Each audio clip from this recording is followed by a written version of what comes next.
Muy buenos días, queridas autoridades, doctor Javier, doctora Luqui, doctor Jorge, a los queridos doctores docentes, a ustedes y una presencia realmente evento importante y realmente este tipo de eventos son los que nos hacen falta para ir engrandeciendo lo que realmente sirve en el conocimiento. ¿Sí? Un placer estar con ustedes. El tema que vamos a ver es un tema realmente importante, como lo es la importancia de la preeclampsia en nuestra sociedad. ¿Sí? Vamos a ver la arteria oftálmica como predictor de preeclampsia. ¿Sí? Por favor, si me ayuda.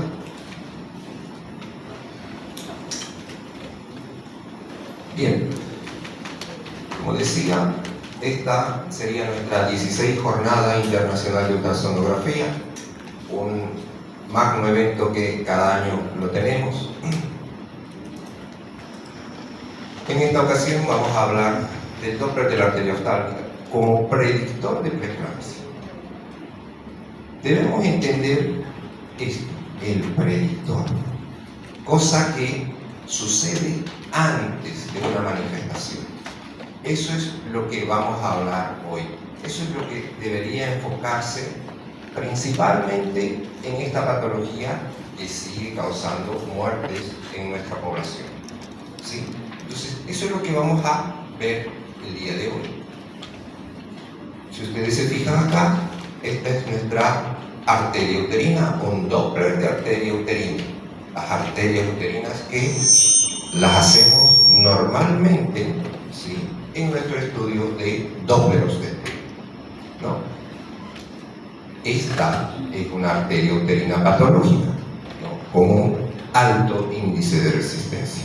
¿Sí? Eso es lo que realmente nos ayuda el estudio de la arteria uterina para ver si esa paciente va o no va a desencadenar una preeclampsia. En este caso, vamos a ver y estudiarla a la arteria oftálmica. Esta arteria oftálmica, que como vemos acá, fue ya investigada en el 1960. Pero desde un punto de vista neurológico. ¿Sí? Esta arteria fue ya estudiada para ver qué daño se podría producir en el cerebro de pacientes que tenían algún trastorno neurológico. ¿Sí? Desde 1990, un grupo mayoritario de estudio en nuestro hermano país de Brasil se puso en estudio a la arteria oftálmica, ¿sí?, pero ya como predictor para preeclampsia. Entonces, desde el 1990 a la época que tenemos, ya han pasado más de 30 años, ¿sí?, en los que se está utilizando la arteria oftálmica. Cabe decir que no es muy utilizada, pero es un muy buen predictor de preeclampsia, al igual que lo es la arteria uterina.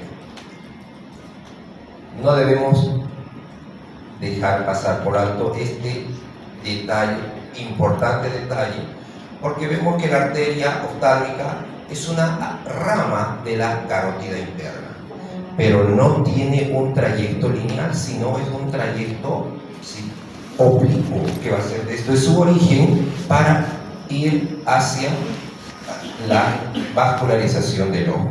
¿Ok? Un elemento importante que tenemos que nos va a servir de referencia en lo que se refiere a la ecografía es esta estructura, el nervio óptico. Ese va a ser nuestro referente para que nosotros podamos ver a la arteria oftálmica y podamos estudiarla mejor con el Doppler. ¿Ok? Cabe señalar que la arteria oftálmica tiene sus ramos y también tenemos que conocerlos. ¿Por qué? Porque si yo, en vez de estudiar el flujo de esta arteria, estudio el flujo de sus colaterales, me va a salir un Doppler patológico. Entonces, ahí voy a informar inadecuadamente, ¿sí? Voy a sobreestimar el estudio. Entonces, eso es lo que tenemos que estudiar. Tenemos que ver exactamente cómo va a ser el recorrido de la arteria oftálmica. Y vamos a ver que partiendo de la carótida, en la parte externa, ¿sí?, de la órbita, va a cruzar el nervio óptico y se va a dirigir hacia la parte medial, hacia la parte interna. Entonces, nosotros para su estudio vamos a agarrarla antes que cruce al nervio óptico, ¿sí? En cuanto a la técnica se la realiza, como vemos, con un transductor lineal de alta frecuencia, ¿ok? No se la realiza con un transductor convexo, no se la realiza con un transductor intracavitario. ¿Por qué? Porque tenemos aquí mayor frecuencia. Entonces, esa es la frecuencia que nosotros necesitamos precisamente para estudiar la mejora de la arteria oftálmica, ¿ok? ¿Cuál es el requisito de la paciente?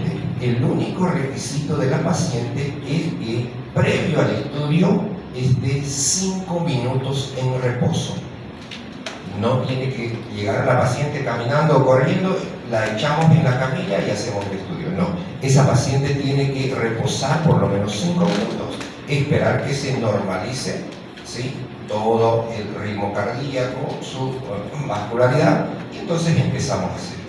Es un estudio realmente fácil, sencillo. Colocamos una capa de gel, colocamos el transductor. El único requisito, cerrar el párpado. En cuanto al lado que vamos a estudiar, ¿sí?, se han hecho estudios comparativos entre ambos ojos, ¿sí? Se han sacado índices promedio y llegaron a la conclusión de que lo adecuado va a ser solo medir un ojo, en este caso el derecho, ¿ok? Medimos el ojo derecho y ese va a ser el que vamos a reportar en todos sus índices. Como vemos acá, parte de la técnica en el manejo del transductor me indica que tengo que tener un punto de apoyo. Claro, porque al presionar el ojo, el globo ocular, yo puedo producir un reflejo vasovagal, ¿verdad? Entonces, es por eso que yo no debo presionar mucho el globo ocular. Entonces, voy a tener un punto de apoyo, ¿sí?, en la frente y en la nariz para que se deslice con mayor sutileza el transductor, ¿ok? Bueno, como siempre yo les digo a mis alumnos en clases, yo no puedo pasar al siguiente paso si no estoy bien parado, ¿no? Entonces siempre potenciamos primero el modo B con todas las herramientas que tiene, ¿no? Frecuencia, la frecuencia del transductor, la ganancia, ¿sí?, todas las herramientas del modo B. Entonces potenciamos primero el modo B. Y en los requisitos para el Doppler, ¿sí?, tanto para el Doppler color como para el Doppler espectral, yo tengo que contar con un filtro de 50 Hz, ¿sí?, un filtro bajo. El ángulo de ensoñación que voy a utilizar para estudiar a la arteria oftálmica tiene que ser de 20 grados o menor, ¿sí? El volumen de muestra tiene que medir 2 milímetros. El PRF, 10 centímetros por segundo. Y la velocidad de la arteria oftálmica, ¿sí?, tiene que estar ya en nuestro conocimiento. La velocidad es de 20 a 45 centímetros sobre segundo. Cabe señalar que si yo tengo una velocidad mayor, no estoy estudiando a la arteria oftálmica, es subcolateral, ¿ok? Entonces, este es un requisito fundamental que uno tiene que saber con cuánto espero encontrar a la arteria oftálmica para yo evaluarla, entre 25 y 45 centímetros por segundo. ¿Qué voy a medir? ¿Qué voy a estudiar de la arteria oftálmica? Puedo estudiar estudiar el pico sistólico máximo, que como dijimos está entre 25 y 45 normalmente. Voy a estudiar el fin de diástole, que es entre 4 y 18 centímetros por segundo.